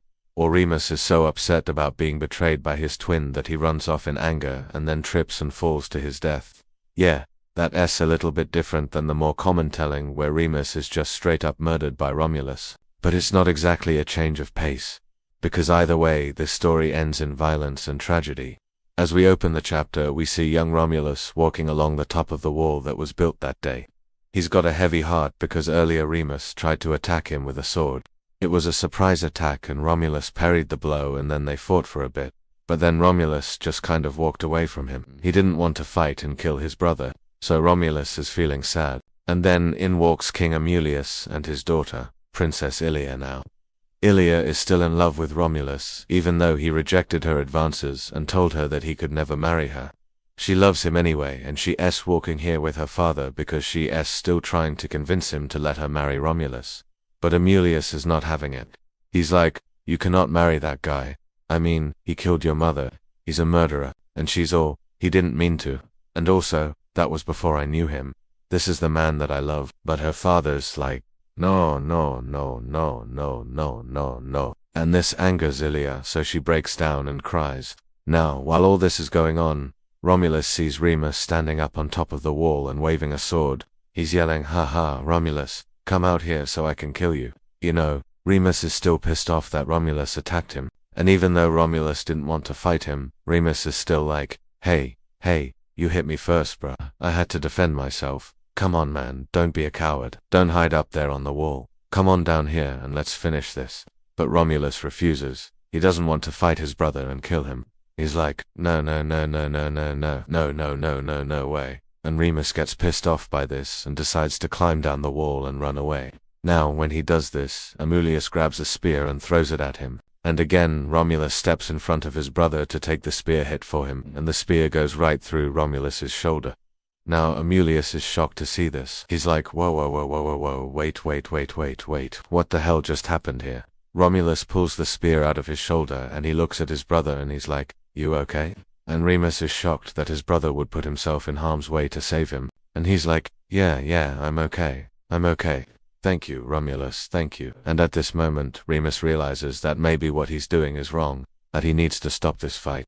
But then he hears Ilya crying in the background, and his blood boils again, and he gets angry and he runs off. And then as he's running off, Romulus calls after him, Remus, wait, don't go, don't do this please don't go. Ilya is crying over there. Come on back here, let's talk about this. But Remus refuses. He does not want to listen to Romulus. And as he's running away, he slips and falls, and he dies. That is a quick and somewhat anticlimactic ending for our dear old Remus, right? But also in a way, it's kind of fitting that this story ends in such a way. Let's think back to the beginning of the story when we saw them as babies, right? And their mother was cradling them and telling them bedtime stories. The very first thing we see in this story is their mother cradling them together as twins. Their mother tells them stories about how one day they will build a great city and rule over it together. And the whole time the kids are looking up at her with wonder and joy on their faces. And then the next thing we see in the story, the very next scene, is those same twins killing their mother. And so this story has been progressing as a tragedy from the very beginning. And this is an important thing to note when we re-talking about these ancient stories, because in the ancient world, the concept of fate or destiny was very, very big. They believed that if something was fated to happen, then it was going to happen. There was nothing you could do to stop it. And so in stories like this, it's not uncommon for us to see tragedies unfold, right? Like if these characters are fated to be tragic, then let's make sure that we show that tragedy in our retelling. But why though, right? Why must the story end this way? Why must these twins be fated for tragedy? Well, in the ancient world, they believed that everything was controlled by the gods, right? The idea of free will was not really a thing. Everything that happened because the gods willed it to happen. And the gods often did things because they wanted to teach mortals lessons. You know, like in Greek mythology. Whenever someone is arrogant and they think they're better than the gods will humble them. Like remember the story of Icarus. How Icarus was so arrogant that he thought he could fly up to the sun, that he could escape the bounds of earth and fly into the heavens. And what happens? His wings melt. He falls to his death. The gods humbled him. He learned a lesson about arrogance. And in some ways, this story of Romulus and Remus is much the same. If they were arrogant and thought they could do anything, if they thought they could kill their grandfather and steal his throne, well, they learned their lesson, right? Because in the end, they both die. Now, obviously, Romulus lives on in this story, but in the original telling of this myth, Romulus actually kills Remus and he founds the city of Rome, and then he reigns over it as its king. But that doesn't last long because later on, he, too, will meet his demise. His own son kills him in a fit of rage. And so it seems like the lesson here is that if you kill your brother, you will not become a great and glorious king, right? That's the lesson I'm taking away from this. Like, hey, maybe don't murder your siblings. Maybe that's not the best path forward. I also think it's worth noting that this story shows us how even the greatest heroes can make terrible mistakes. Like look at Romulus, right? He is the hero of this story. He is our protagonist. He is the character that we are meant to root for. And yet he makes horrible, horrible mistakes. And even though he feels remorse for those mistakes, he still has to live with the consequences of them.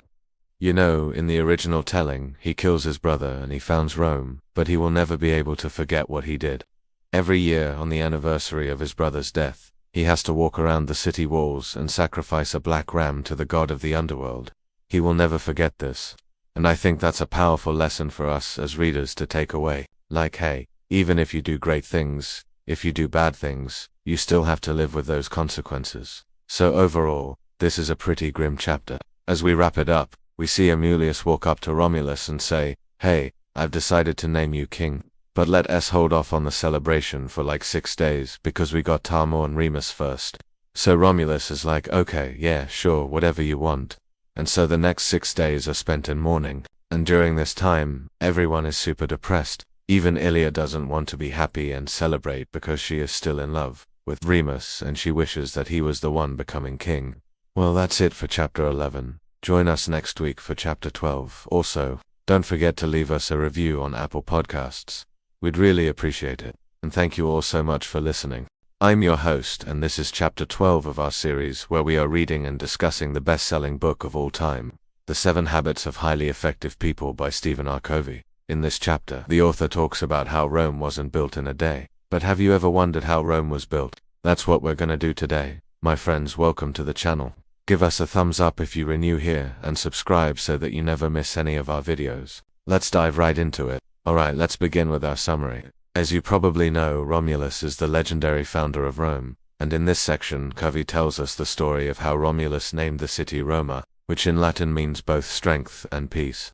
He then built the first walls, established the first homes, and created the first laws. But it wasn't an easy task. It took him a lot of sweat and blood, but he had a dream, and his vision was clear. He wanted to create a place where people could live in peace and strength, and that's exactly what he did. The 7 laws of Rome were: no one would be considered a Roman citizen who has not received a share of the public land. No one shall be prevented from sacrificing to the gods or performing any other act of religion according to his own mind. No one shall be compelled to speak or to testify concerning his private affairs against himself or his children or his possessions. No one shall be punished before first being found guilty. No one shall be put to death without the consent of the people or the Senate. No one shall be deprived of his life unless convicted of a crime of such a nature as to justify it. And lastly, no one shall be stripped of his property unless condemned in a court of justice. These laws may sound familiar to you, because they are very similar to the Constitution of the United States, especially the Magna Carta, which was a charter agreed to by King John of England in 1215, which set down basic rights for the English people and was a huge influence on our founding fathers. But going back to the story of Rome, when Romulus finished building the walls around the city and setting up the first government, he needed people to come and live there. So he organized a festival called the Romani Ludi, which attracted all kinds of people from neighboring villages, including shepherds, farmers, and traders. But the most important thing for Rome was that it also attracted outcasts and dreamers, people who had been driven out of their own cities, because they did unfit in or because they had been accused of crimes they did uncommit. Romulus welcomed these people, offering them land and protection. He knew that a great city needs all kinds of people to thrive, not just shepherds, farmers, and traders, but also outcasts and dreamers. He wanted to build a place where everyone could feel welcome and safe, and where they could work together to create something greater than themselves. Rome became a refuge for people from all over Italy, and even from other parts of the world. They came to Rome because they heard about its strong walls and its just laws. They knew that they could live in peace in Rome, and they also knew that they could live in freedom. They weren't just allowed to live in Rome, they were also allowed to speak their minds, and to worship their gods without fear of persecution. This made Rome a melting pot of cultures and ideas, and it helped the city to grow and prosper. When Romulus died, he left behind a legacy of strength, peace, and freedom. His dream had become reality, and he had created a city that would become one of the greatest in the ancient world. Now let's answer some questions. What is the meaning of the word Roma? Roma means both strength and peace in Latin. Why is it important to have a vision when setting goals? Having a vision is essential when setting goals because it gives us direction and purpose. Without a vision, we are likely to become distracted and overwhelmed by the details. But when we have a clear vision of what we want to achieve, we are more likely to stay focused and motivated. A vision also helps us to overcome obstacles and challenges, because it reminds us why we are doing something. When we encounter a challenge, we can ask ourselves, will this get me closer to my vision or further away from it? By using this simple yardstick, we can make decisions that align with our vision and move us closer to our goal. What is the relationship between principles and character? Principles and character are closely related. In fact, they are 2 sides of the same coin. Our principles are the standards and values that we live by. They are the guiding lights that help us to make decisions and take actions. Our character is the sum total of our decisions and actions. It is what we actually do and how we behave. Therefore, if we want to have good character, we must first have good principles. If we want to be people of integrity, we must first believe in and commit to our principles. How does the story of Rome illustrate the importance of principles and character? The story of Rome is a great illustration of the importance of principles and character. Romulus was a man of strong principles and character. He believed in justice, freedom, and the rule of law. He was also brave, determined, and visionary. Because of his principles and character, he was able to build one of the greatest cities in the ancient world. But it wasn't easy. There were many times when Romulus could have given up. Building a city is hard work, and it takes a lot of time and effort. But Romulus didn't quit. He stuck to his principles, and he never lost sight of his vision. And because of that, he was successful. What can we learn from the story of Rome? We can learn many lessons from the story of Rome. One of the most important lessons is that we should never give up on our dreams. No matter how difficult things may seem, if we have a dream that we believe in, we should pursue it with everything we've got. Another lesson we can learn from the story of Rome is that we should always stay true to our principles, no matter what pressures we may face. If we have principles that we believe in, we should stick to them. This will help us to make good decisions and to behave in ways that are consistent with our beliefs. Finally, we can learn from the story of Rome that we should always strive for excellence. Romulus didn't just want to build a city that was good enough. He wanted to build the best city in the ancient world. He had a high standard of excellence, and he worked hard to achieve it. We should strive for excellence in everything we do, whether it's our personal life, our professional life, or our service to others. In conclusion, the story of Rome is a great story of how one man's vision and principles can change the world. It teaches us that we should never give up on our dreams, that we should always stay true to our principles, and that we should always strive for excellence.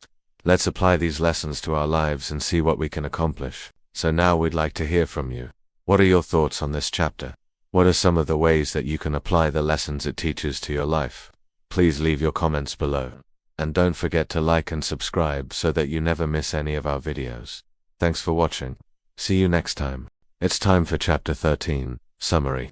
It's been quite the ride through the first 12 chapters of the Roman history by Livy, but we're almost there. We've covered a lot of ground, including Rome's founding, its early kings, its transition to republic, its wars against the Etruscans, the Samnites, the Gauls, the destruction of the Republic, and the rise of Caesar Augustus. And now in Chapter 13, it is time to take a step back and reflect on all of that, and get ready for the last 15 chapters of the book. Livy doesn't waste any time getting us started on this reflective process.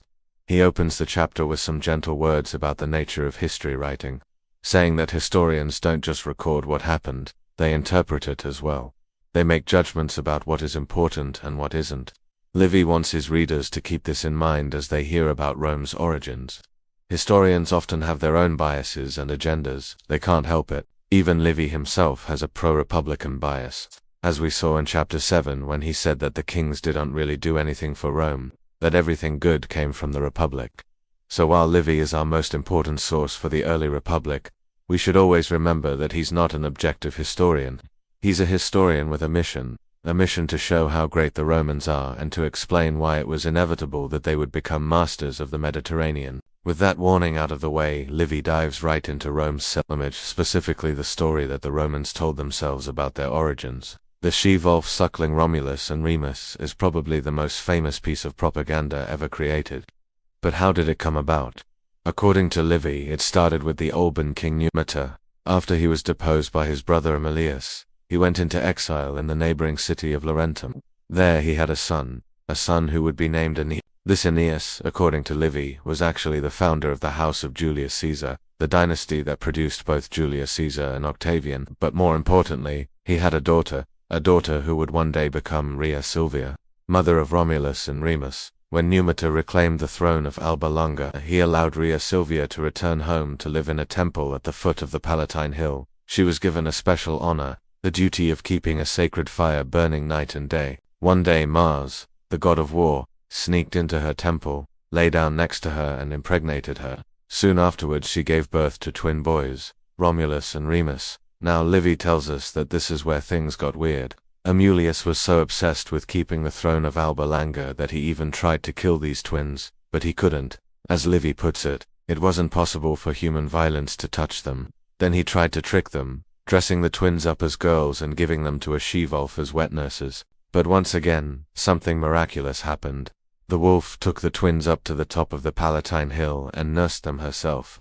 This was obviously a problem for Rhea Silvia, because she didn't want a she-wolf raising her kids, so she went up to the Palatine Hill to check on them and found a shepherd named Faustulus and his wife Aca Laurentia. She left the twins with them and then went back down to tell Numita what had happened. Numita and the twins were eventually reunited.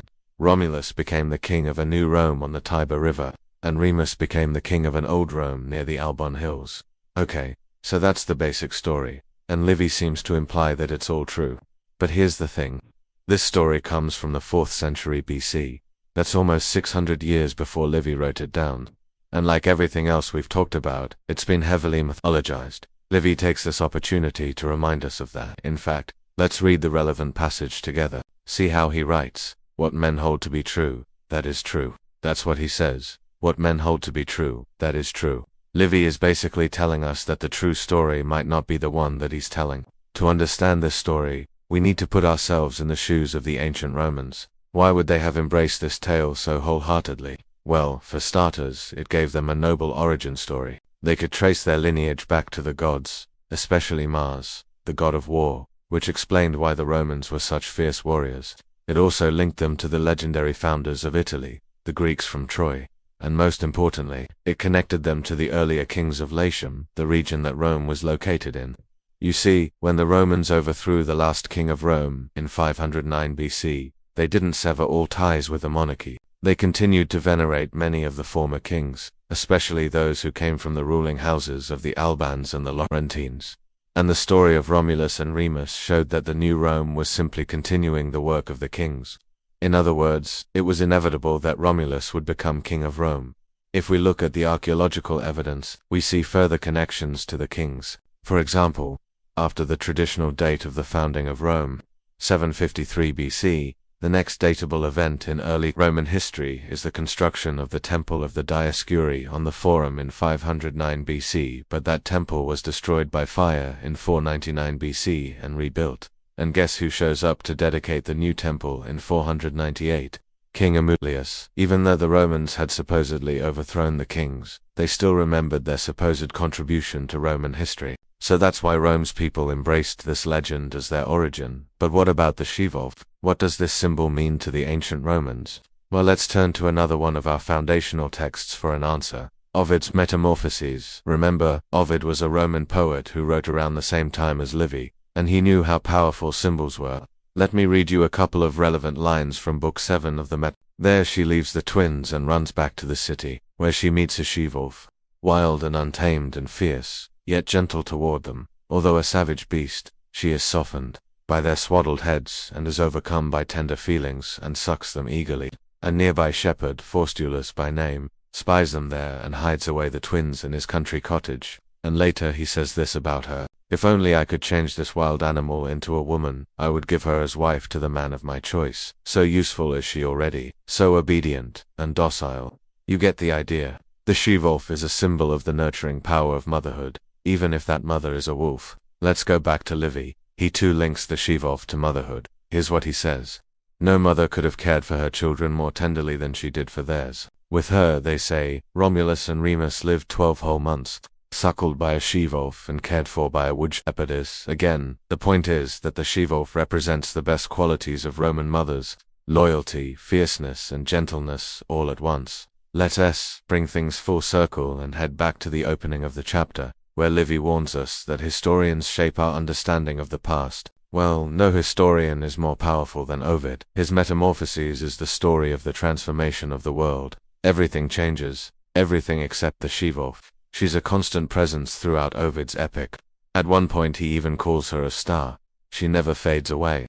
And with that thought in mind, let's close our summary of chapter 13. Picture the Tiber at sunset, sinking behind the distant hills, leaving the ancient city in shadows. The lights come on in the homes along the riverbank, and we can hear the murmur of conversation from long ago carried on the evening breeze. The sound grows fainter and fainter until all we can hear is the whisper of the past. I hope you enjoyed today's episode. If you did, please subscribe and leave a comment below letting me know what you think. I'll see you next time.